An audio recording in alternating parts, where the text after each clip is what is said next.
Eh bien, bonsoir à tous. Mon nom est Éric Lasserie, je suis le managing partner du cabinet Baker McKenzie à Paris et je suis ravi de vous accueillir ce soir pour cette présentation sur la cartographie 2021 des directions juridiques. C'est la 7e édition de ce rendez-vous important qui est organisé, comme vous le savez, par l'EXCI en partenariat avec le Cercle Montesquieu et la FJE.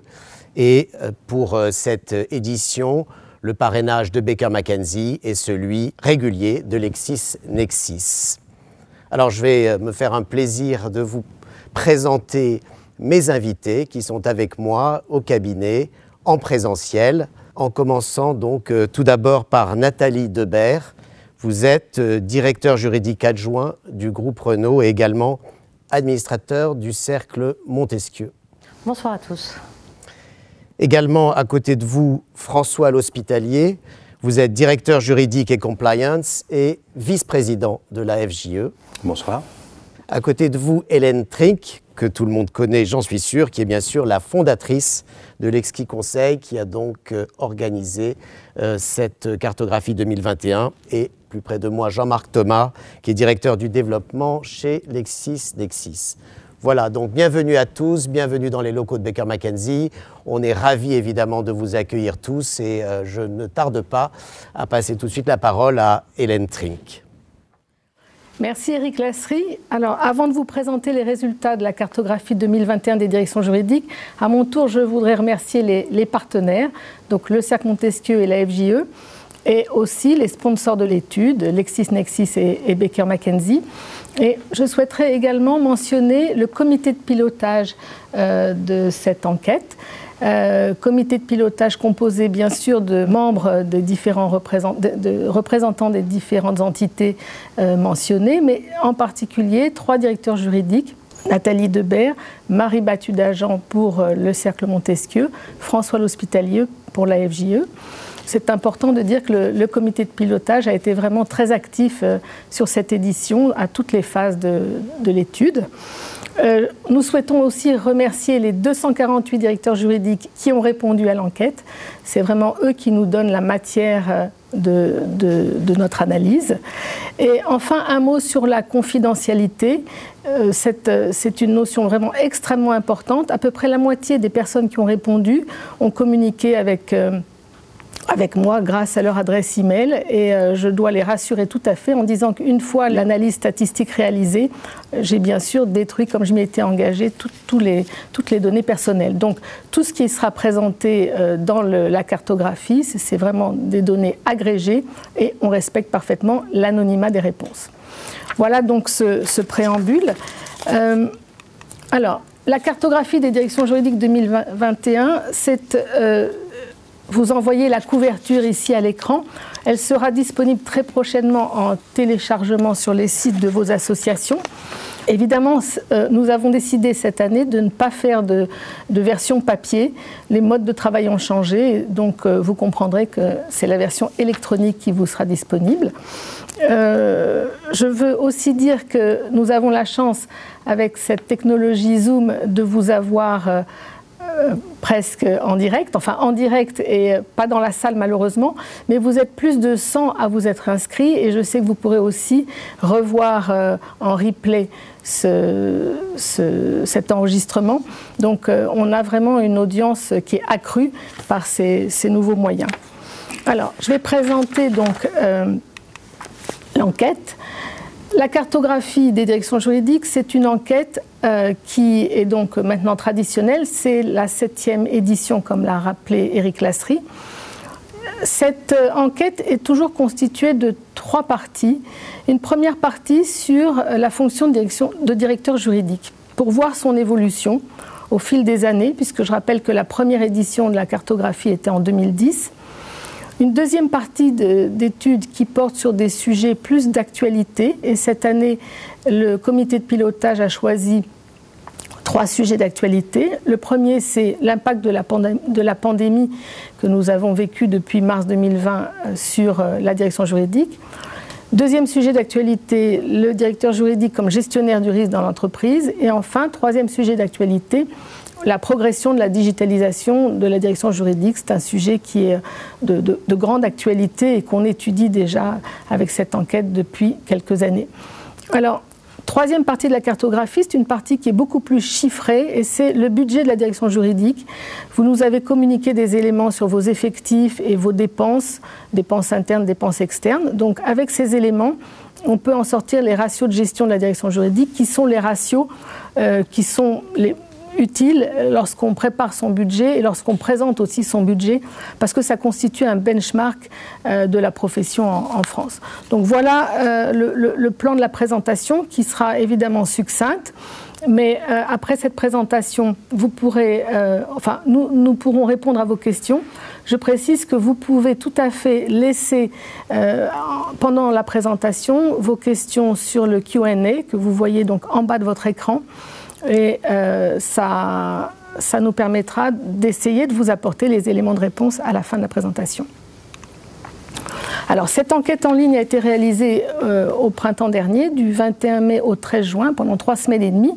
Vos associations, le Cercle Montesquieu et la FJE, vous ont adressé un lien vers un questionnaire en ligne. Au total, environ 830 directeurs juridiques ont été contactés entre vos deux associations. Et 248 ont répondu, ce qui correspond à 30%. Je trouve que c'est plutôt un taux de réponse qui montre un intérêt de la profession. Évidemment, on voudrait toujours plus, donc on espère que les éditions suivantes auront un taux toujours plus élevé, mais déjà, c'est quand même assez représentatif. Du reste, donc, les directeurs juridiques qui ont répondu représentent des entreprises qui, au total, comptent 3000 juristes en France, ce qui correspond à 17% de la profession. Alors, je vais aller un petit peu plus loin dans le panel. Il faut toujours comparer les panels d'une édition à l'autre, puisqu'on veut faire des comparaisons pour voir si on parle exactement de la même chose.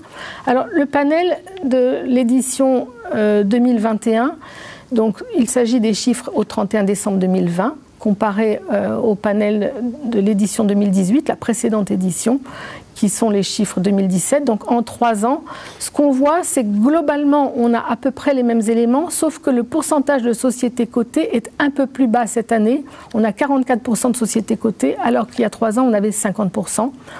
Le chiffre d'affaires médian est légèrement plus bas, il passe de 1 milliard 100 millions à 1 milliard. Et pour le reste, le pourcentage des entreprises du panel dont l'effectif était inférieur à 5000 salariés est à peu près identique, 58-59%. Et enfin, tous les secteurs économiques sont représentés. Voilà, donc une petite différence tout de même dans le panel qui mérite d'être signalée. Alors, une fois ces explications générales données, je vais rentrer un peu dans le vif du sujet, dans le vif des résultats, avec le premier thème qui est la fonction de directeur juridique. Ce portrait robot qu'on essaie de dresser de vous, finalement, d'édition en édition, on va retenir 3 éléments clés. D'abord, le périmètre d'intervention. Donc, votre fonction est de plus en plus tournée vers l'international. On a 75% des directeurs juridiques qui ont un périmètre géographique qui s'étend au-delà de la France. Il y a 3 ans, c'était 70%, donc on voit vraiment qu'il y a une progression. Ensuite, la participation au comité de direction de l'entreprise, le COMEX et le CODIR. On a aujourd'hui 3 directeurs juridiques sur 4 qui participent à des comités de direction, COMEX, CODIR ou autres comités selon les appellations, mais c'est ce même type. Alors qu'en 2018, c'était 2 directeurs juridiques sur 3. Donc, encore une fois, on voit une progression très positive. Et aussi, 3e élément important, la consolidation du périmètre fonctionnel. On a 2 domaines en particulier qui sont aujourd'hui très majoritairement rattachés aux directeurs juridiques, aux directions juridiques.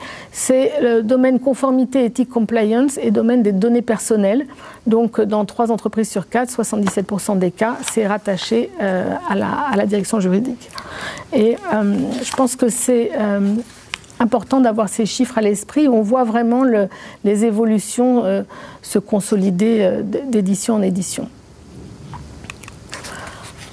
On passe maintenant au premier sujet d'actualité qui a été la pandémie. Alors en effet, dès mars 2020, tout a changé assez brutalement pour le monde entier et les entreprises de tout domaine. Donc on a voulu, en toute logique, voir quel avait été l'impact de la pandémie sur votre activité dans les directions juridiques. Alors la première chose, c'est les directions juridiques ont vu leur périmètre vraiment évoluer pendant cette période.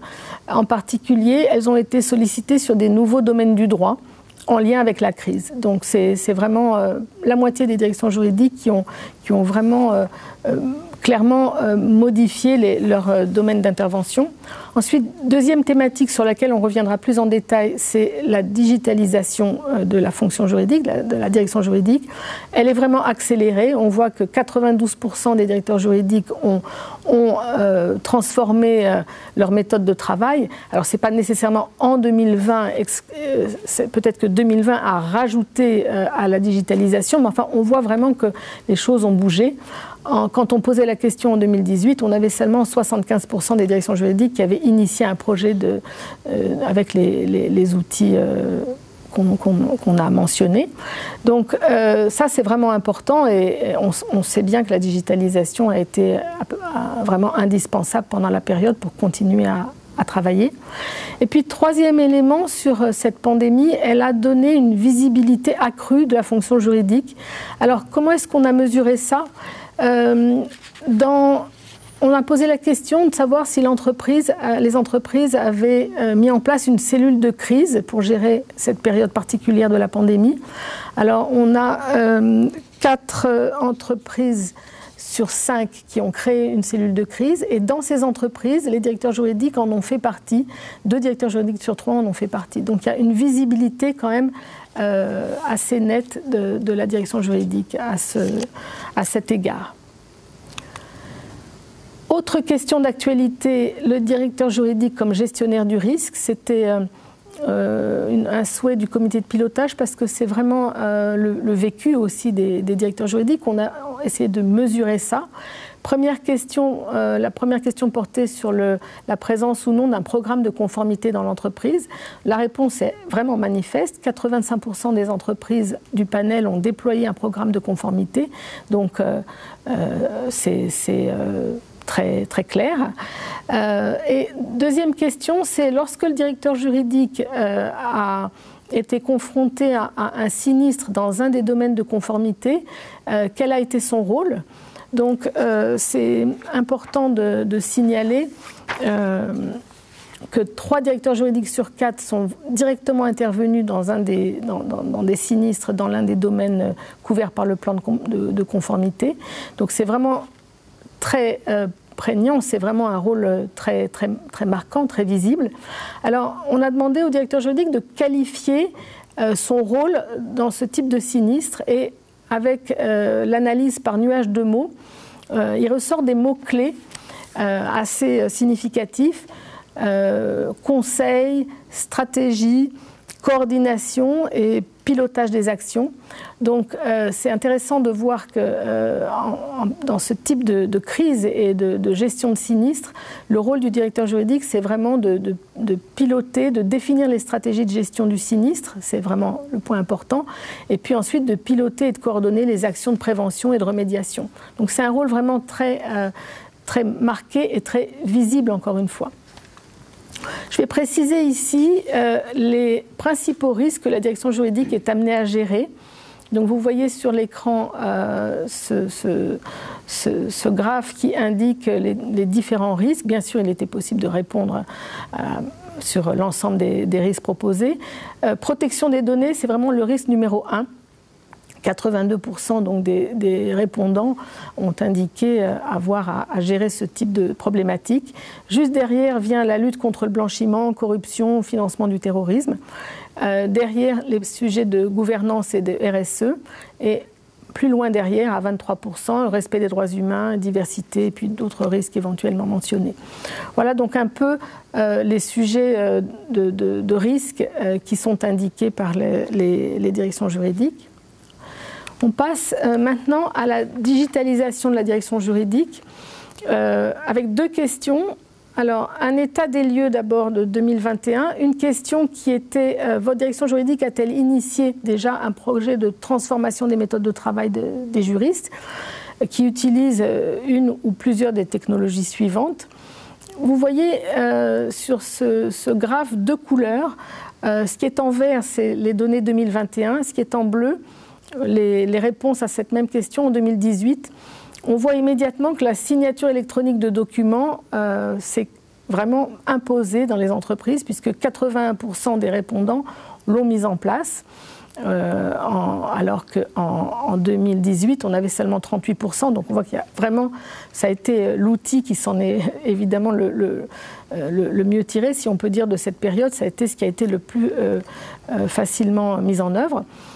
Ensuite, juste derrière, viennent les outils de e-learning, gestion électronique de documents, mais on est quand même loin derrière, à 40%. On a posé pour la première fois la question sur les outils de pilotage de la direction juridique, les outils de KPI, et on a une réponse donc, de 30%. Donc 30% des directions juridiques ont mis en place ce type de choses dernièrement. Et on voit en fait qu'aujourd'hui, on a vraiment... ces outils sont bel et bien entrés dans les directions juridiques. Alors évidemment, il y a des différences, et vous le verrez dans l'enquête, il y a des différences entre les tailles d'entreprise, etc. Mais on arrive quand même globalement à voir cette information.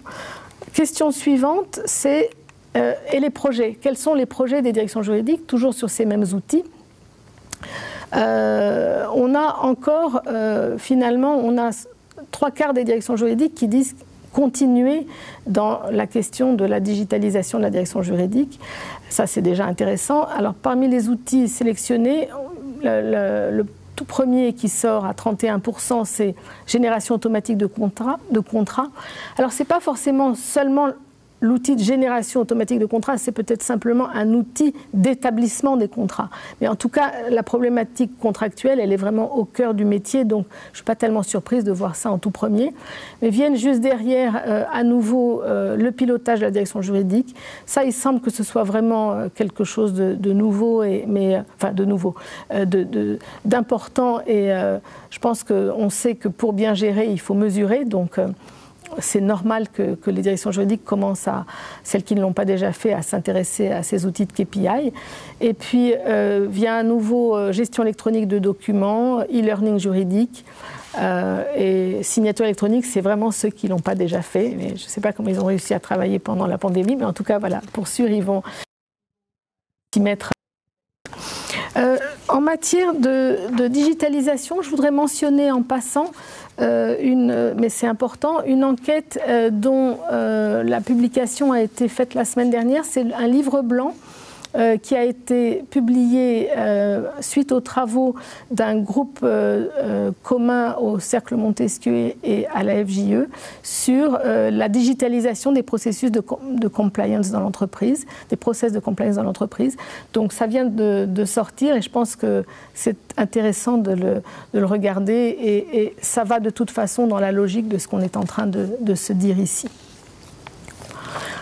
Alors, je passe maintenant à la troisième partie de la cartographie, qui est la partie chiffrée. Alors, pour ça, vous avez répondu à des questions qui vous demandaient vos effectifs de juristes et d'autres personnels de la direction juridique, et puis aussi à une question sur l'organisation. Alors, je donne ici l'information globale. Donc, les directeurs juridiques qui ont participé à l'enquête, au total, ont 3000 juristes en France, comme on l'a dit, et plus de 7200 dans le monde. Et sur la partie purement organisation, je reprends ici un point sur Legal Operations, c'est-à-dire la fonction qui est en charge de l'organisation de la direction juridique, de l'harmonisation des process, de l'harmonisation des outils.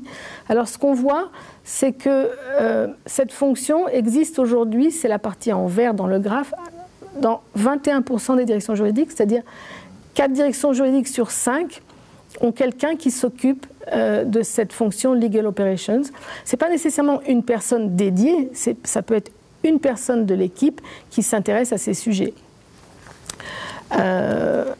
Et c'est intéressant de noter ce chiffre parce que, encore une fois, il y a 3 ans, ce n'était pas une direction juridique sur 5 comme aujourd'hui, c'était une direction juridique sur 6. Donc, encore une fois, on voit une progression, on peut dire une professionnalisation finalement du management de la fonction juridique. Ensuite, nouvelle question, toujours dans le budget de la direction juridique, on a posé la question de la direction juridique aussi comme centre de profit. Évidemment, centre de coût, on le sait, mais centre de profit, avec une question spécifique, avez-vous déjà discuté et assuré un suivi régulier avec votre direction financière ou votre direction générale, suivi régulier de la prise en compte directe dans votre budget des rentrées financières qui sont directement consécutives aux actions de votre direction juridique. Donc c'est vraiment très précis et on a 30% des directeurs juridiques qui nous répondent positivement. 30% des directeurs juridiques qui disent avoir discuté avec leur direction générale ou financière de ces rentrées consécutives aux actions juridiques et puis, bien sûr, ces directeurs juridiques en font un suivi. Après, la deuxième question, c'est est-ce que votre budget intègre tout ou partie de ces rentrées financières? Alors, il y a évidemment une petite différence. Si 30% nous répondent en discuter régulièrement, on a environ 9 à 12%, selon la question, qui vraiment intègrent ces rentrées financières dans leur budget. Selon qu'il s'agit de l'article 700, c'est 12%, condamnation indemnitaire, c'est 9%, et ce qui est transaction, c'est 10%. Donc environ une dizaine de pourcents des entreprises, une entreprise sur 10 environ, intègre ces éléments. Je trouve que c'est intéressant, c'est nouveau comme question, c'est encourageant et on aura sûrement envie d'aller plus loin dans les éditions ultérieures de la cartographie. J'arrive à la toute dernière partie chiffrée sur les ratios de gestion de la direction juridique. Alors, je vais rappeler quand même les définitions, même si c'est toujours les mêmes d'une édition à l'autre, mais disons que ça rafraîchit un peu la mémoire. On a plusieurs ratios et j'ai cité ici les 4 ratios les plus utilisés. Le tout premier, c'est les dépenses juridiques totales divisées par le chiffre d'affaires de l'entreprise. Donc c'est un pourcentage. On peut dire que ça mesure le poids de la fonction juridique dans l'entreprise. Le deuxième ratio, il est constitué des dépenses juridiques internes sur les dépenses juridiques totales. Les dépenses juridiques internes, principalement, il s'agit des charges des salariés de la direction juridique, c'est-à-dire les salaires, les charges, la formation, tout ce qui se rattache au personnel de la direction juridique et qu'on rapporte aux dépenses juridiques totales. Ça mesure, on peut dire, le degré d'internalisation de la fonction. On peut aussi mesurer de la même façon les dépenses juridiques externes sur les dépenses juridiques totales. Troisième ratio, et là ça nous mesure le degré d'externalisation. Troisième ratio, c'est le chiffre d'affaires de l'entreprise divisé par le nombre de juristes. Et donc ça nous donne combien un juriste va traiter d'activités dans l'entreprise. Et enfin, quatrième ratio, le nombre de juristes rapporté à l'effectif total de la direction juridique, donc c'est un pourcentage. Ça va mesurer l'aide administrative dont les juristes disposent. Si le nombre de juristes est égal à l'effectif total, c'est-à-dire véritablement il n'y a que des juristes, il n'y a pas d'aide administrative. Si c'est égal à 85%, alors ça veut dire qu'il y a 15% de la direction juridique qui est constituée de non-juristes qui font plus des tâches de nature un peu moins juridique et un peu plus administrative, donc ça donne un support aux juristes. Donc voilà pour les définitions, et là vous n'aurez plus que 3 chiffres clés. Ça sera ma dernière slide, 3 chiffres clés à retenir. Le tout premier, c'est donc 0,17%, c'est le poids de la fonction juridique dans le chiffre d'affaires des entreprises. Donc, on dit tout le temps que le juridique coûte cher, bon, mais au final, c'est moins d'un cinquième, enfin 2%, c'est 0,17% du chiffre d'affaires de l'entreprise. C'est bien sûr pour l'ensemble du panel, il y a des petites différences, enfin il y a des différences notoires même entre les secteurs économiques, mais globalement c'est ça. Et c'est un chiffre qui est stable depuis 2013, donc c'est intéressant de voir qu'on est toujours dans la même configuration. Le deuxième chiffre, c'est 10. Pour traiter 1 milliard d'euros de chiffre d'affaires en 2020, il faut 10 juristes. Là encore, c'est une moyenne sur l'ensemble du panel. En 2013, il n'y avait que 7 juristes dans les entreprises pour traiter 1 milliard d'euros. Donc on voit que là, c'est vraiment une différence qui est substantielle. On passe de 7 juristes pour le milliard d'euros à 10 juristes. On voit bien qu'entre 2013 et 2021, et 2020, on a vraiment cette augmentation qui est, à mon avis, due à l'extension du périmètre et aux sujets de compliance qui sont lourds à gérer et qui nécessitent des ressources.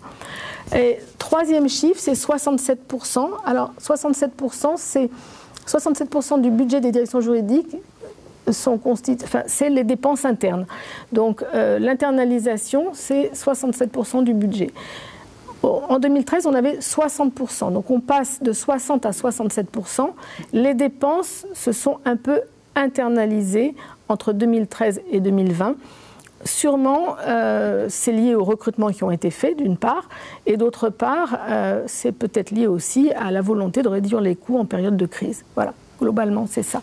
Donc, cette présentation est là vraiment pour vous donner les éléments clés, et c'est avec plaisir qu'on va pouvoir répondre à vos questions et débattre avec l'ensemble des panélistes. Je me tourne vers Maëlys BV. Oui, il y a une question, Hélène. Les outils de digitalisation de la compliance, RGPD et Sapin 2, ont-ils été questionnés? Alors, je pense que c'est plus, ce qui est digitalisation de la compliance, c'est plus dans l'enquête justement que j'ai mentionnée tout à l'heure, qui est donc publiée sur le site des associations et téléchargeable sur ce site. C'est donc le livre blanc qui s'appelle Livre blanc de la digitalisation des processus de compliance. Donc vraiment, c'est pour répondre à votre question, il faut véritablement aller télécharger ce document et qui est très fouillé. Donc ça mérite vraiment d'aller le voir. Bon. Alors autrement, ce que je vais faire, je vais me tourner vers nos directeurs juridiques membres du comité de pilotage, Nathalie Debert et François L'Hospitalier, pour vous poser quelques questions sur ces résultats. Et une toute première question, finalement, sur la visibilité de la direction juridique. On a mentionné tout à l'heure, donc, pendant la pandémie, la direction juridique a été vraiment très sollicitée et a été de plus en plus visible. Donc, la question, c'est est-ce que vous pensez que cette place est maintenant, j'ose pas dire définitivement acquise, mais acquise, que la direction juridique est aujourd'hui plus visible dans l'entreprise? Nathalie? Alors Hélène, je pense qu'on a vu quand même une évolution assez importante de la fonction juridique ces dernières années et depuis que la cartographie existe. Et finalement, pour moi, la crise, finalement la pandémie n'a été qu'un révélateur du rôle important et critique de la direction juridique au sein de l'entreprise. Donc, je ne pense pas que ce soit la pandémie finalement, mais qu'elle ait plutôt fait ressortir le rôle général et de chef d'orchestre des directions juridiques dans les entreprises. Et ce d'autant plus que aujourd'hui, finalement, on se rend compte que nous avons un rôle donc croissant. On l'a vu dans des domaines assez finalement variés et que, comme vous l'avez indiqué tout à l'heure, par le nuage de mots qui ressortait de la gestion de cette crise, donc la coordination, mais surtout le conseil, la stratégie, et finalement on intervient de façon, il me semble, plus importante que la simple gestion de la crise dans le cadre de la participation de la cellule de... Ça va au-delà de la seule expertise technique, bien au-delà. Exactement, oui, oui, tout à fait. François L'Hospitalier, en tant que directeur juridique et compliance. Oui, alors, je pense que rien n'est jamais acquis, d'accord. Donc il ne faut pas se reposer sur nos lauriers.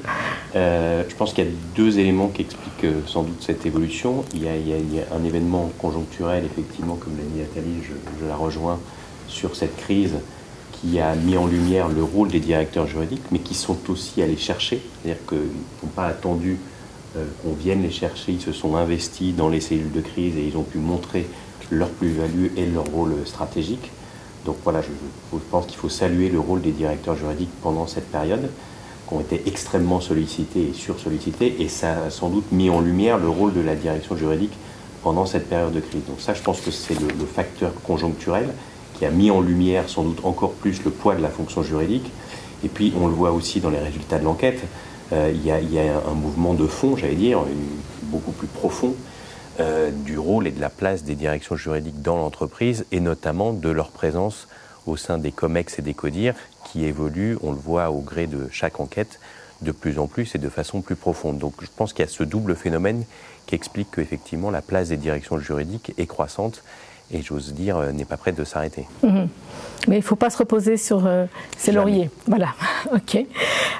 Donc cette tendance au rôle plus stratégique du directeur juridique, vous l'analysez comme une tendance lourde, en tout cas, comme quelque chose qui est là, mais qui reste quand même à cultiver pour que ça s'impose, que ça aille de soi.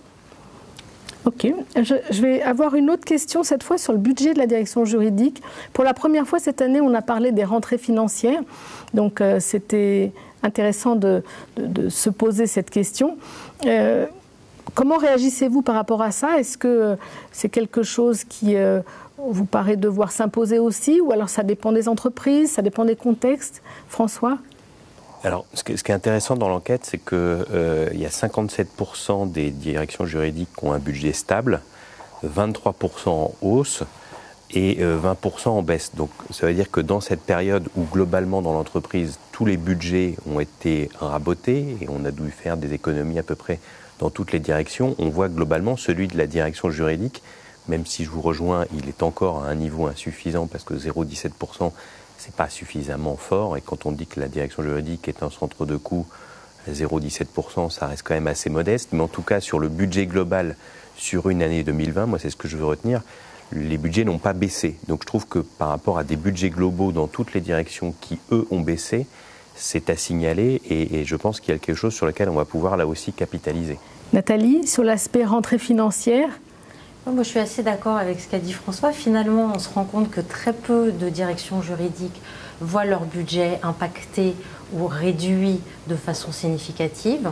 Donc ça a été pour moi vraiment, d'ailleurs, un des premiers grands enseignements de la cartographie pour cette année, qui, je le rappelle, a été faite donc à l'issue de l'année 2020, qui était quand même l'année où toutes les entreprises ont été fortement impactées d'une façon ou d'une autre, hein, puisqu'il y a aussi des entreprises qui ont profité également de la pandémie.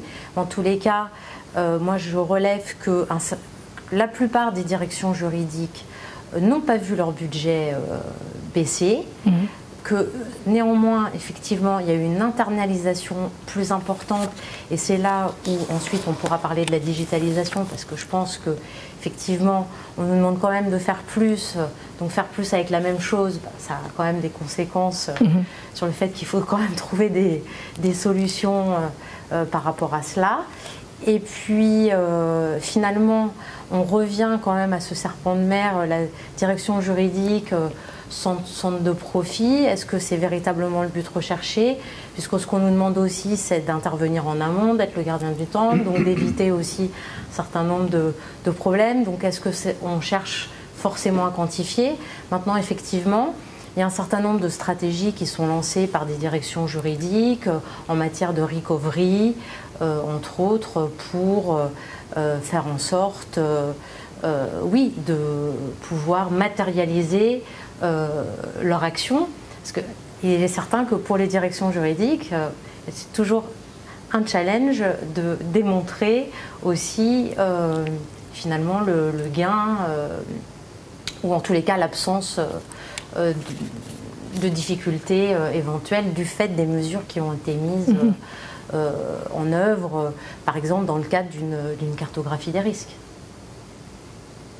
Une autre question sur l'organisation des directions juridiques, ce qui est Legal Ops, les Legal Operations. Est-ce que de votre expérience, ça se développe dans vos entreprises, ou est-ce que c'est seulement dans les très très grosses entreprises? Ce que l'étude nous montre, c'est que pour l'instant, c'est très développé dans les entreprises du CAC 40 et du SBF 120, dans les entreprises publiques, semi-publiques. Mais j'ai envie de dire, dans les autres entreprises, est-ce que vous pensez que c'est quelque chose qui va se mettre en place et se développer? Alors, Nathalie je pense que ça dépend de la taille de l'entreprise. Oui. Ça, c'est la première réponse, évidemment. Ouais. On ne peut pas consacrer le même budget quand on est dans un groupe du CAC 40 ou dans une entreprise de plus petite taille. Maintenant, mais bon, pour moi, les LegalOps, c'est absolument critique. Oui, je pense que le rôle est amené à se développer de façon extrêmement importante dans les mois, voire les années qui viennent, parce qu'il y a un certain nombre d'initiatives qui doivent être pilotées par les LegalOps, notamment la digitalisation, mais pas seulement. On peut aussi travailler, effectivement, bon, il y a des actions de formation, il y a également, enfin d'ailleurs pas que de la fonction juridique, mais aussi de nos clients. Et puis, il y a un certain nombre d'outils à mettre en place. Vous les avez mentionnés dans le cadre de la cartographie. Et à ce titre, je pense que les chiffres, les retours qui nous ont été faits par les directeurs juridiques sont particulièrement intéressants. Et notamment, moi, je voudrais insister sur le fait que les directions juridiques sont questionnées sur énormément de sujets. Et certes, oui, nous avons la gestion électronique de documents ou d'autres outils qui sont, par exemple, les chatbots ou la gestion des contrats, etc. Mais il y a aussi, ne serait-ce que la gestion de l'ensemble des questions sur lesquelles on est saisi. Et finalement, il y a peut-être aussi un certain travail à faire par les LegalOps sur l'ensemble des outils qui peuvent être très différents d'une entreprise à une autre et de leur mise en place à plus ou moins long terme. Ouais, moi, je rejoins Nathalie aussi. Je pense que ce sujet des LegalOps, il est émergent. Alors, il démarre, comme souvent, quand il y a de nouvelles pratiques, sur, évidemment, des grosses directions juridiques, parce que ça peut être des recrutements supplémentaires. Ce n'est pas toujours le cas. Il y a aussi certains juristes qui, au sein d'une direction juridique, deviennent LegalOps. Donc, ça peut aussi donner des idées à ceux qui nous écoutent, en disant pas forcément une personne supplémentaire à recruter. Ça peut être une internalisation de la fonction. En tout cas, on voit que ce besoin est là et il est drivé sans doute par, d'une part, l'extension du périmètre, on en a parlé, avec la compliance évidemment, avec la gestion de crise dont on a parlé tout à l'heure, voilà, un périmètre qui s'étend, j'allais dire, année après année, les résultats de l'enquête le montrent bien, et puis la digitalisation dont là aussi nous avons parlé, donc c'est deux phénomènes qui font qu'il y a des besoins à satisfaire. C'est une bonne nouvelle finalement, parce que ça veut dire que les directions juridiques grossissent et que leur périmètre et leurs équipes grossissent aussi. Et donc il faut les gérer, il faut les manager différemment avec les LegalOps. Quand c'est mis en place dans les retours d'expérience qu'on voit jusqu'à maintenant, c'est véritablement un succès à la fois en interne pour la direction juridique, où tout le monde s'accorde à dire que c'est une vraie plus-value, et un succès vis-à-vis de l'interne de l'entreprise, mais externe par rapport à la direction juridique. Donc oui, je pense qu'il y a un terreau pour les LegalOps qui sont sans doute un métier d'avenir au sein des directions juridiques de demain et qui vont satisfaire ces besoins-là. Mais encore une fois, je pense que c'est une très bonne nouvelle. Ça veut dire qu'on a passé aussi une taille critique pour avoir des LegalOps au sein des directions juridiques. Donc ça, c'est un signal qui me semble extrêmement positif et évidemment, j'appelle de mes voeux à ce qu'il se continue.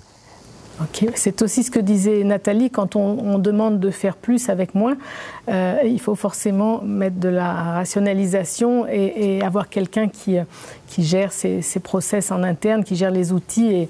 Mais c'est vrai que c'est un saut que les entreprises n'ont pas toutes fait, on le voit, seulement une entreprise sur 5, mais c'est intéressant que ça continue de se développer. Je vais me tourner vers Jean-Marc Thomas de LexisNexis pour parler de la digitalisation des entreprises et l'interroger sur les tendances observées actuellement sur le marché. Au-delà de ce qu'a présenté donc l'enquête, quel est votre retour sur la demande du marché dans ces outils ? Tout à fait. Je ne suis pas forcément un expert absolu et beaucoup de choses ont été dites. Je veux simplement remercier de pouvoir faire en sorte que LexisNexis accompagne cette étude qui nous permet de mieux servir les plus de 20 000 juristes en France. C'est ce qu'on essaye de faire. Moi, je voudrais revenir, souvenez-vous, il y a 18 mois, cette sidération, le 16 mars 2020, on l'a vécu aussi en tant qu'entreprise, parce qu'on est aussi une entreprise. petite, on fait moins d'1 milliard, je vous rassure. On ne facture pas suffisamment. Mais tout ça pour dire qu'on a vu 2 choses se passer. C'est-à-dire qu'en fait, il y a eu 2 typologies de clients très différents. Les grands comptes ou ceux qui étaient déjà un peu structurés au-delà de 1, 2, 3 milliards se sont très vite réorganisés. En revanche, nous, on a eu beaucoup de comptes juristes en déshérence, vraiment perdus. Et c'est à ce moment-là où le mot digitalisation a vraiment commencé à dire quelque chose pour cette population. La digitalisation, c'est un ensemble de techniques, de produits, d'outils, d'organisation qui vous permettent de continuer de travailler. Tout simplement parce que sinon on était coincé. Donc fort de ce constat, sur la première vague, souvenez-vous, on a proposé, et on n'est vraiment pas les seuls, beaucoup d'éditeurs de documentation, de logiciels ont proposé des codes gratuits pour aller chercher beaucoup de professionnels du droit, notamment les juristes, pour leur dire vous pouvez quand même continuer à travailler même si vous êtes perdus dans la nature. Donc je trouve qu'il y a eu une belle solidarité. Donc pour répondre à ta question, Hélène, d'abord, il y a eu ce qui ne te tue pas, nous rend plus fort. Cette pandémie, on est tous vaccinés, on est en forme. Moi, j'aurais payé cher pour être là il y a 18 mois, aussi nombreux et efficaces.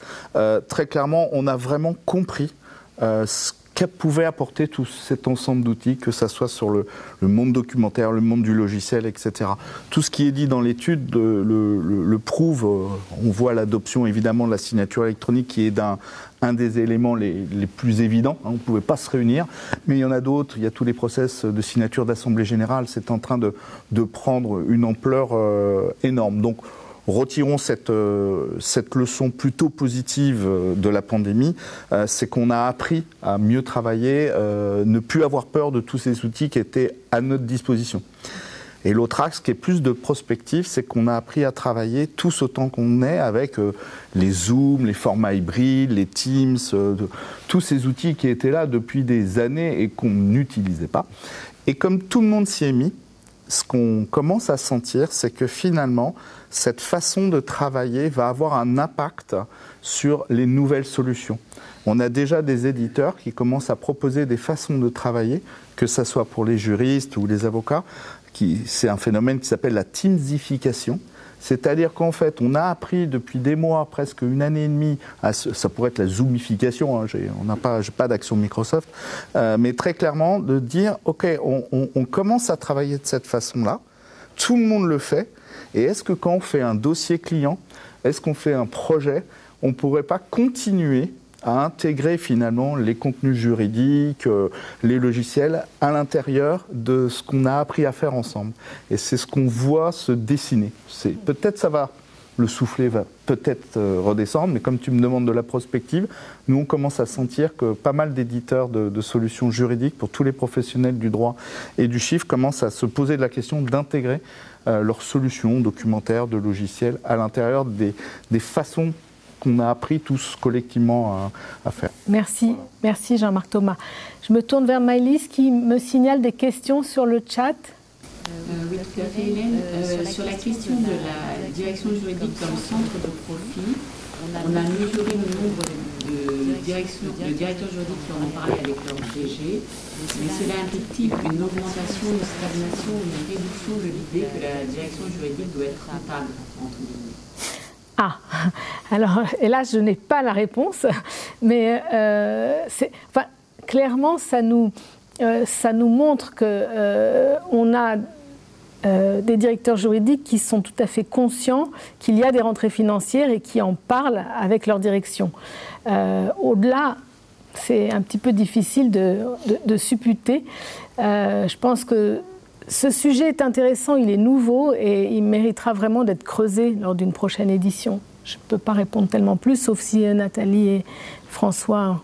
Je pense que d'abord, ça dépend comment sont gérés les budgets au sein de l'entreprise. C'est-à-dire que les rentrées de gains dans le contentieux, pour les appeler comme ça, en fonction d'une entreprise à l'autre, elles ne vont pas forcément dans le budget de la direction juridique, elles peuvent aller dans le budget de la direction opérationnelle pour lequel la direction juridique a œuvré pour gagner le contentieux. Donc, si on n'a pas la rentrée, on va difficilement être rentable par définition. Donc, je pense que c'est déjà une première élément de réponse par rapport à la construction budgétaire. En revanche, c'est ça qui me paraît intéressant, c'est qu'il y a une notion de construction, de suivi budgétaire beaucoup plus importante aujourd'hui au sein des directions juridiques. Ça fait appel à la notion de management dont on a parlé tout à l'heure. Il faut construire et piloter son budget avec effectivement des éléments intéressants. Et la digitalisation en fait partie, puisque en digitalisant, on va aussi avoir une augmentation de la performance et une réduction des coûts. Donc là, il y a un intérêt direct à le faire. Alors de là être centre de profit, je ne sais pas, et je ne suis pas sûr d'ailleurs que ce soit la bonne approche. Je pense qu'il ne faut pas qu'on alors là c'est très personnel ce que je vais dire, mais je pense qu'il ne faut pas qu'on s'auto-flagelle non plus. C'est-à-dire qu'on ne demande pas à une direction de la communication dans une entreprise de savoir si elle est rentable ou pas. En général, elle est plutôt centre de coût aussi pour prendre cet élément-là. D'ailleurs, elle a un certain nombre de prestataires et qu'est-ce qu'elle fait rentrer? C'est le bout de la chaîne avec des ventes indirectes, mais ce n'est pas elle qui vend, c'est la direction de marketing ou commerciale, ce n'est pas la direction de la communication qui vend. On ne pose pas cette question à une direction de la communication, donc c'est intéressant, il faut suivre un budget au niveau d'une direction juridique, hein. Je ne suis pas en train de dire qu'il ne faut pas le faire, mais je pense qu'il faut quand même faire attention à notre matière et pas rentrer dans cette dynamique trop forte dans laquelle on risque de se tirer une balle dans le pied. Nathalie? Pour rebondir sur ce que tu dis, François, je ne suis pas certaine que ce soit absolument critique de savoir si la rentrée financière éventuelle sera dans la poche gauche ou la poche droite.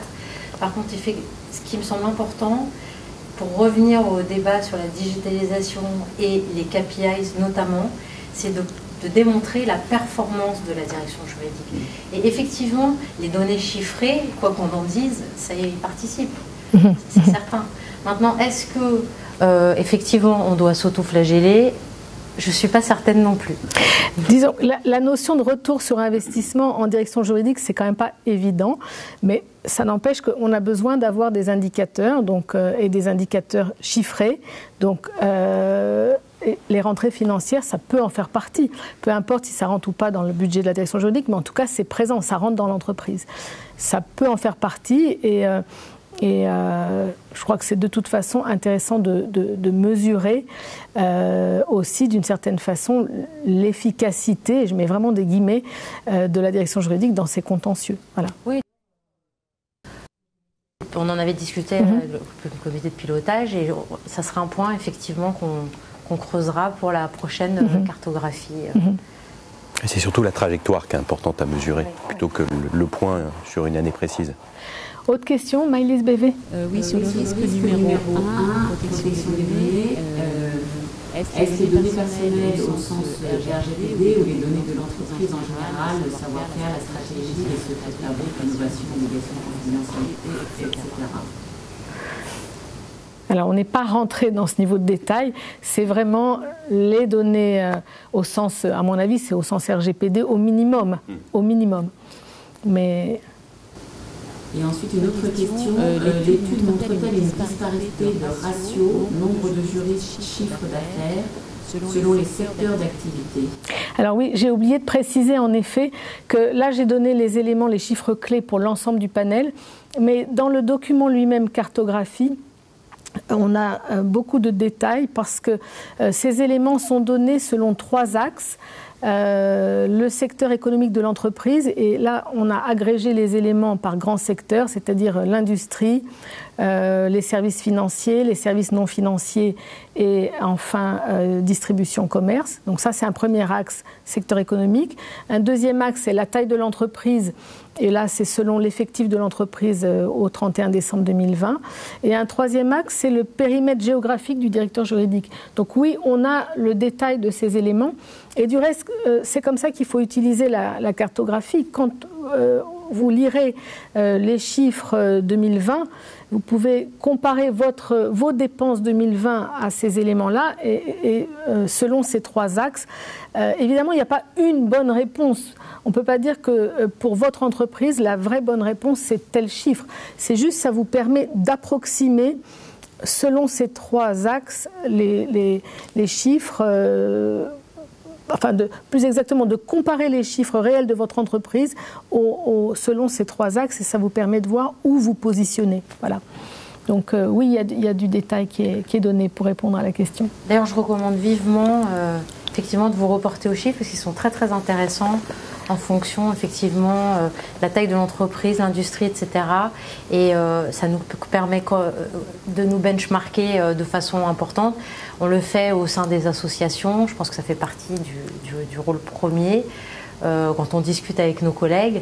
Mais pour le coup, là, c'est vrai qu'on a de vrais indicateurs extrêmement clairs et précis par rapport à une activité, un chiffre d'affaires, une taille d'entreprise, un nombre de juristes, etc. etc. Disons que c'est objectivé et souvent, quand on doit présenter son budget, évidemment, on a besoin de benchmark. Alors, c'est un benchmark qui est entre guillemets officiel, enfin, je mets vraiment des guillemets, mais en tout cas, c'est un benchmark qui est publié, auquel on peut se référer, et ça permet d'objectiver les chiffres et de présenter les choses à une direction financière ou à une direction générale avec des éléments en main.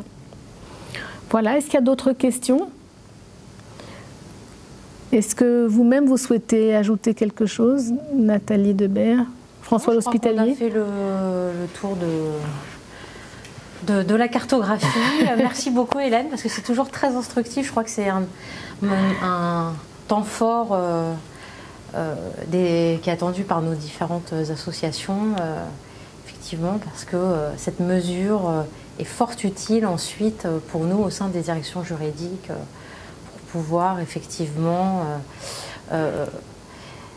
anticiper, on va dire, les tendances de demain. Ok. Avez-vous d'autres questions, Jean-Marc, ou d'autres points, Éric Lasserie? Non, la seule chose que je dirais, c'est que les évolutions que je note dans la cartographie, par exemple, c'est un peu comme un miroir des cabinets d'avocats, les directions juridiques. C'est-à-dire que ce que vous notez, vous, dans vos directions juridiques, quelque part, ça se reflète comme un miroir, finalement, dans les cabinets d'avocats. Et donc, l'efficience, l'innovation, la technologie, la digitalisation, bien évidemment, c'est des choses aussi qu'on rencontre.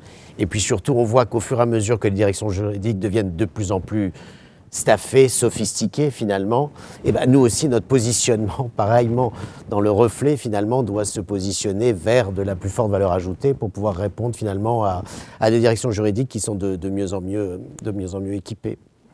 Donc c'était intéressant également du point de vue de l'observateur avocat que j'étais. Bon, ça sera le mot de la fin peut-être. Merci beaucoup Éric pour votre accueil et merci à vous tous pour votre participation. Merci Hélène. Merci. Merci. Bonne soirée.